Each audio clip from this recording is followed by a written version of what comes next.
Hello what's up guys, तो welcome back to channel few minutes movies.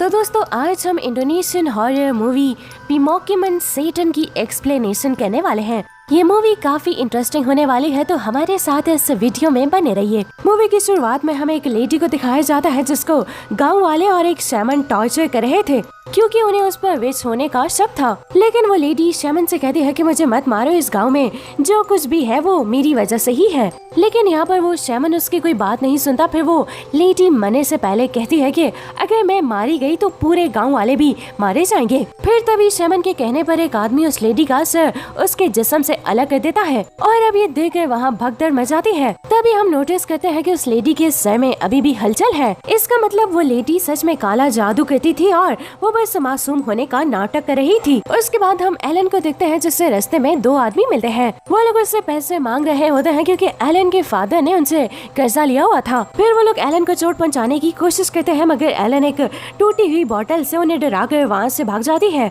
उसके बाद हम एलन के भाई बेकस को देखते हैं जिसका ख्याल गनी रखता है जब एलन काम पर होती है। फिर एलन बेकस को अपने घर वापस लेकर आती है। फिर हम नोटिस करते हैं कि एलन की फाइनेंशियल कंडीशन काफी खराब है और ये लोग सही से खाना भी नहीं खा सकते थे। फिर सुबह होते ही एलन काम पर निकल जाती है, लेकिन वो काम पर नहीं बल्कि एक बहुत बड़े घर में चोरी करने के लिए जा रही थी और ये प्लान होता है गनी और फितरा का। लेकिन पहले तो फितरा मना करता है, लेकिन फिर वो गनी के कहने पर मान जाता है। उसके बाद हम जिया को देखते हैं जो कि गनी और फितरा की बहुत अच्छी दोस्त है। फिर ये चारों मिलकर उस घर के लिए निकल जाते हैं। अब रात होने पर गनी, फितरा और एलन घर में जाते हैं, मगर जिया गाड़ी में ही रुकती है। असल में दोस्तों, जिया को हार्ट प्रॉब्लम होती है जिसकी वजह से वो चोरी कर रहे थे ताकि वो उसका ऑपरेशन करवा सके। अब इस घर में जाने के बाद फितरा तो फौरन से ऊपर चला जाता है, लेकिन एलन और गनी नीचे की कोई कीमती चीज ढूंढने लगते हैं। यहाँ पर उनका प्लान ये था कि जो कुछ भी मिलेगा उसमें से थोड़ा ही लेना है ताकि किसी को शक भी ना हो और चोरी भी हो जाए।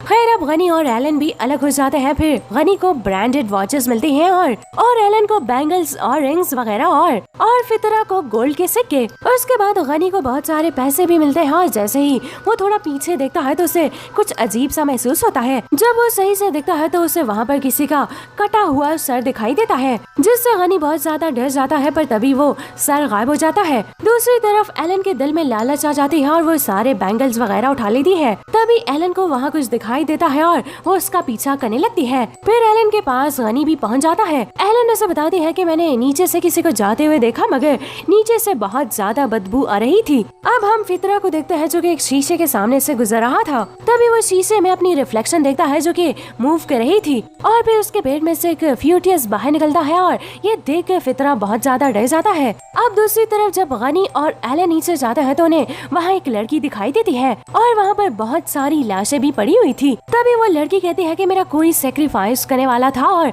उस लड़की का नाम सुकमा होता है। ये सुनकर एलन गनी से उसे खोलने को कहती है, लेकिन जिस रस्सी से उसे बांधा गया था उस पर किसी किस्म का जादू हुआ था, जिसके बाद एलन एक बड़े चाकू से उसकी रस्सी काट देती है। उसके बाद गनी जिया से जल्दी गाड़ी लाने को कहता है। अब एलन और गनी सुकमा को बाहर की तरफ लेकर जाते हैं और उनके जाते ही हम वहाँ किसी और को भी देखते हैं, पर तभी रास्ते में उन्हें फितरा भी मिल जाता है। जिसके बाद वो लोग गेट खोलते हैं तो देखते हैं कि वो पैक हो गया है, लेकिन बस गेट नहीं, उसके अलावा भी जो कोई भी एग्जिट था वो बंद हो गया था। अब ये देखकर फितरा एलन पे गुस्सा करने लगता है और कहता है कि ये तुम्हारी वजह से हुआ है क्योंकि तुमने सारा सामान उठाया था। जिस पर एलन बोलती है कि मैं ये आखिरी बार करने वाली थी, यानी कि उसका आगे कोई चोरी करने का प्लान नहीं था। खैर, अब गनी उन दोनों को चुप करवाता है और फिर वो लोग रास्ता ढूंढने के लिए दो टीम्स में बढ़ जाते हैं। एक में एलन और फितरा होते हैं और दूसरे में गनी और सुकमा होता है। अब जाते हुए फितरा गनी को एक चाकू देकर जाता है। फिर रास्ते में एलन और फितरा को एक फैमिली पिक्चर मिलती है जो कि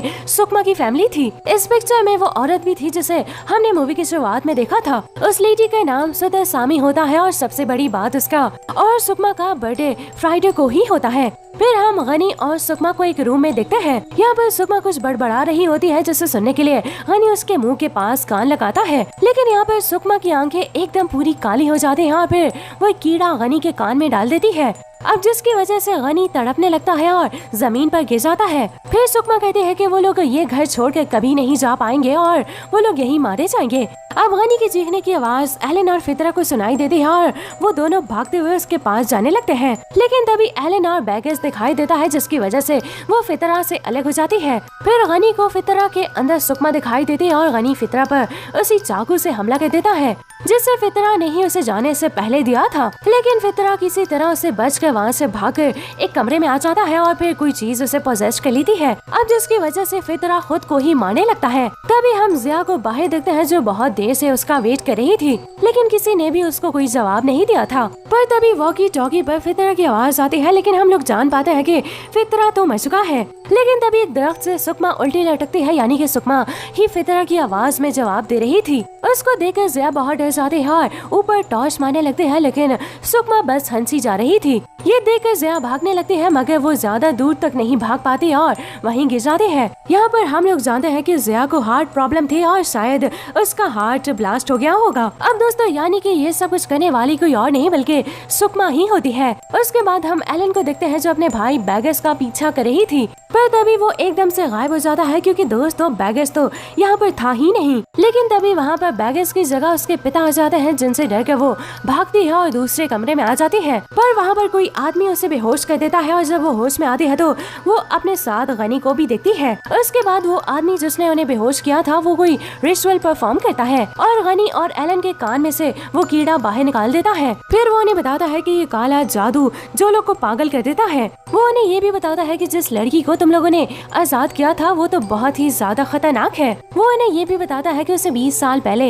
एक मिशन दिया गया था कि उसे काला जादू करने वाले लोगों को खत्म करना होगा और वो यहाँ भी उन्हें ही खत्म करने आया था। लेकिन यहाँ पर एलन और गनी उसकी बातों पर यकीन नहीं करते, जिसकी वजह से वो आदमी उन दोनों को ही पास में लेकर जाता है। वो उन्हें सूते सामी वाले सीन पर लेकर जाता है, जहाँ उसका गला काट दिया गया था। फिर हम उसके आगे का सीन भी देखते हैं, जिसमें वो गला कटने के बाद भी बोली जा रही थी।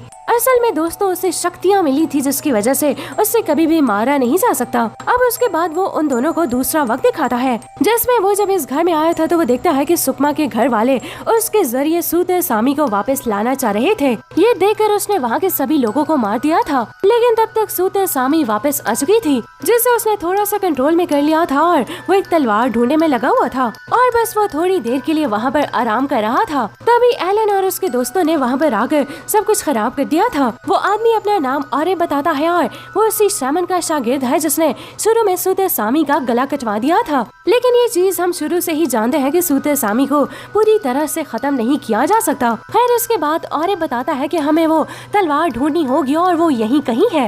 उसके बाद आरे एलन को बताता है कि गनी यहाँ पर बहुत ही जल्दी मरने वाला है। अब ये लोग एक होल में जाते हैं और तभी एकदम नीचे गिर जाते हैं। यहाँ पर एलन ये नोटिस करती है कि ये जगह तो उसके सपनों वाली जगह है। उसके बाद गनी और आरिफ तो आगे निकल जाते हैं, मगर एलन को कोई चीज पोजेस्ट कर लेती है। दोस्तों वो कोई और नहीं बल्कि वही सैमन था जिसने शुरुआत में सूते सामी को रोका था, क्योंकि यहाँ पर एलन उस सैमन की ही शागिर्द होती है। ये बहुत बड़ा राज था जो यहाँ खुल गया था और फिर पोजेस्ट हुई एलन उस तलवार को ढूंढ लेती है, मगर वो जैसे ही उसको उसकी जगह से निकालने लगते हैं तभी वो तीनों ही बाहर आकर गिरते हैं। अब तभी वहाँ पर सुकमा भी आ जाती है जिसके अंदर सूते सामी थी। उसके बाद आरिफ वहाँ पर आता है और उसी रूम में सुकमा को ट्रैप कर लेता है। फिर वो गनी और एलन को भागने के लिए कहता है। अब बाहर आने के बाद एलन और गनी को जिया की डेड बॉडी मिलती है और दूसरी तरफ सुकमा यानी कि सूते सामी आरिफ के हाथ को उसके जिस्म से अलग कर देती है। उसके बाद वो उन सारी डेड बॉडीज को भी जिंदा कर लेती है और उन्हें गनी और एलन के पीछे लगा देती है। यहाँ पर गनी एलन को बाहर भेज देता है और फिर डेड बॉडी से लड़ने के बाद वो जिया को बाहर लेके जाने लगता है।